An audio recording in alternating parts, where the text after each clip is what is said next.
खरीदारी के आइडियाज होंगे? तो पहला स्टॉक जो हमें अट्रैक्टिव लग रहा है वो ऑयल एंड गैस सेक्टर से, उसमें बीपीसीएल पे हमारा व्यू पॉजिटिव है। स्टॉक में अगर ओवरऑल सेटअप देखें तो स्टॉक अपने सारे इंपॉर्टेंट मूविंग एवरेजेस के ऊपर ट्रेड करते हुए दिख रहा है। और जो पिछले दिनों में हमने देखा है कि जो स्टॉक में एक तेजी बनी है, इसने अपने प्रीवियस स्विंग हाई जो बने थे जनवरी में उसको भी ब्रेकआउट करते हुए दिखा है।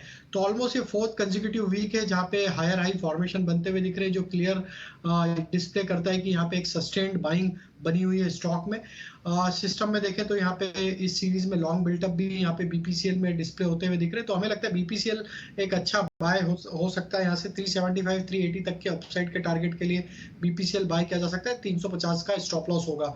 जो दूसरा स्टॉक बाय करना है वो होगा एचएएल का। एचएएल में देखें तो एक रैली के बाद स्टॉक पे पिछले 5-7 दिनों में एक करेक्टिव मूव बना है।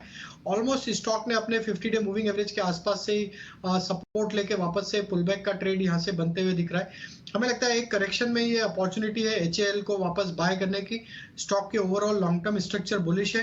नियर टर्म सेटअप के हिसाब से एक अच्छे प्राइस पॉइंट पे यहाँ पे अवेलेबल है करेक्शन के बाद। तो risk to reward point of view से एचएएल हमें यहाँ पे काफी अट्रैक्टिव लग रहा है। हम एक्सपेक्ट कर रहे हैं इसमें 2750 तक के अपसाइड आते हुए दिख सकती है। करंट लेवल से 2640 के आसपास का स्टॉप लॉस यहाँ पे रखा जा सकता है। तीसरा स्टॉक होगा एचडीएफसी लाइफ का। देखें तो आज काफी इंश्योरेंस स्टॉक्स में एक लोअर साइड से एक अच्छा पुलबैक का ट्रेड बनते हुए दिख रहा है। एचडीएफसी लाइफ भी एक डाउन ट्रेंड में ट्रेड करते हुए दिख रहा था, लेकिन आज के पुलबैक में स्टॉक ने एक डाउन स्लोपिंग ट्रेंड लाइन का ब्रेकआउट यहाँ पे दिया है। जिस तरीके से करेक्शन के बाद स्टॉक में 4-5 दिन के लोअर साइड पे कंसोलिडेशन के बाद जो ब्रेकआउट आज बने हैं डेली चार्ट पे, हमें लगता है कि ये पुलबैक एक्सटेंड होते हुए दिख सकता है। एचडीएफसी लाइफ के हम टारगेट एक्सपेक्ट कर रहे हैं 500 रुपए तक के। स्टॉप लॉस रखेंगे करीब 470 के आसपास।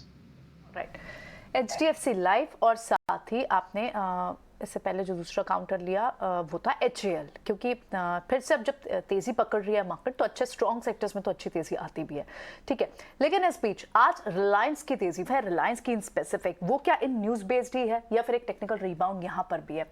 राजेश एक बार बताएं, आज 3% की तेजी तो है। इनफैक्ट थोड़ी देर पहले तक तो जब निफ्टी पर से 50-60 पॉइंट्स की बढ़त थी तो वो सारी रिलायंस की ही बढ़त थी। लेकिन इस रैली में अभी लेग्स कितनी है? क्या यहाँ से अब भी टेक्निकली साउंड दिख रहा है रिलायंस? तो प्रियंका जी देखें, अगर रिलायंस का चार्ट देखें, अगर हम लास्ट एक साल का चार्ट देखें तो एग्जैक्टली रिलायंस ने जिस जगह से यहाँ पे सपोर्ट लिया है वो मार्च 2022 में जो लो बने थे, ऑलमोस्ट उसी लेवल से रिलायंस में वापस से पुलबैक का ट्रेड यहाँ पे बनते हुए दिखा है। तो 2180 ये काफी इंपॉर्टेंट लेवल रहेगा अब रिलायंस के लिए।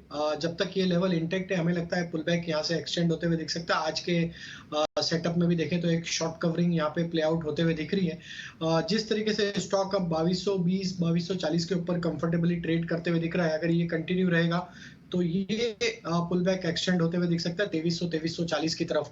तो रिलायंस एक अच्छे सपोर्ट लेवल के आसपास से 2180, जो कि लास्ट ईयर के मार्च के लो थे, ऑलमोस्ट वहीं से इस मार्च में भी वापस लो बनते हुए दिखे हैं। तो हमें लगता है काफी इंपॉर्टेंट रहेगा 2180 का लो। अब यहाँ पे अगर उसके नीचे फिसलता है तो ही फर्दर यहाँ पे सेलिंग आएगी, अदरवाइज हमें लगता है कि यहाँ से एक पुलबैक का ट्रेड एक्सटेंड होते हुए दिख सकता है और हो सकता है 2340 2400 तक की भी यहाँ पे पुलबैक कंटिन्यू होते हुए दिखे टुवर्ड्स एक्सपायरी। तो पुलबैक साइंस और 2340 तक के लेवल्स भी मंथली एक्सपायरी अगले हफ्ते होने जा रही है, उससे ठीक पहले रिलायंस में अपमूव्स के पूरे आसार नजर आ रहे हैं। कई सारे फैक्टर्स हैं और बाजार में भी कई सारे फैक्टर्स हैं जो कि बाजार को इस वक्त पॉजिटिविटी की तरफ ले जा रहे हैं। इस पॉजिटिविटी में हमारे साथ अब शामिल